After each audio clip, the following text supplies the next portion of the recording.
ஓம்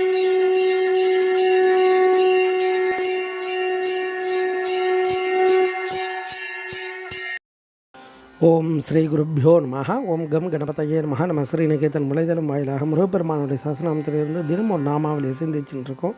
இன்றைய தினம் 752வது நாமாவளியாக ஓம் லோக லோச்சன ரஞ்சிதாய நமஹ. முருகப்பெருமான் இந்த நாமாவளி உலக மக்களுடைய கண்களுக்கு திருப்தி அளிப்பவருக்கு நமஸ்காரம் அப்படின்னு வர்ணிக்கிறது. அதாவது உலகத்தோர் கண்களை மகிழ்விப்பவர் குமார பரமேஸ்வரன். ஏன்னா இந்த கண்கள் தான் எல்லாத்துக்கும் ஆதாரம். அதனால தான் சர்வேந்திரியானாம் நயனம் பிரதானம் அப்படின்னு சொல்கிறது.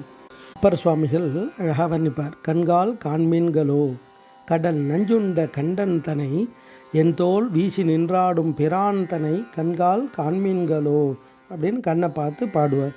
இறைவனுடைய அந்த மங்கள வடிவத்தை பாருங்கள் அப்படின்னு. அப்படி இறைவனை கண்ணார பார்க்கறதால நமக்கு என்ன கிடைக்கும்னா பேரானந்தம் கிடைச்சிடும். மற்ற எதிரியாவது திருப்தி ஏற்படுமா அப்படின்னா, ஐம்புலனுக்கும் நம்ம எவ்வளவு தான் எல்லாம் கொடுத்தாலும் ஒரு காலகட்டத்தில் அந்த ஐம்புலன்களும் பலன் இல்லாமல் போயிடும். அந்த ஐம்புலன்களும் திருப்தி அடையாது. அப்போ எதால் திருப்தி அடையும்னா இறைவனை பார்த்தால் மட்டும்தான் அந்த கண்ணின் மூலமாக நாம் பயனை அடைய முடியும். திரு அருட்பாவில் ரொம்ப கோபமாகவே சொல்கிறார்.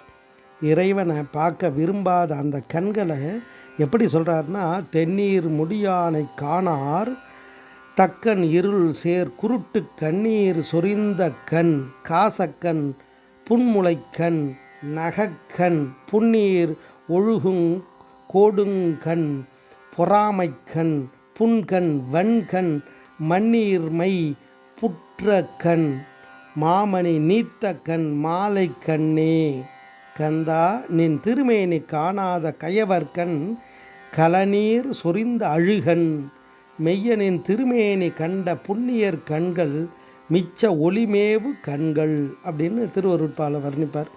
அப்போ இறைவனை கண்ணால் பார்த்து அவனுடைய அந்த ஒளியை தரிசனம் பண்ணி பேரானந்தத்தை அடையலாம். அந்த ஆற்றல் அதால் மட்டும்தான் முழு திருப்தி கிடைக்கும் உயிருக்கு. அதை தான் இந்த இடத்துல உலக மக்களுடைய கண்களுக்கு திருப்தி அளிப்பவராக முருகனை வர்ணிக்கிறது. ஓம் லோக லோச்சன ரஞ்சிதாய நமஹ. ஸ்ரீ குருப்யோ நமஹ. ஓம் சுப்பிரமணியாய நமஹ.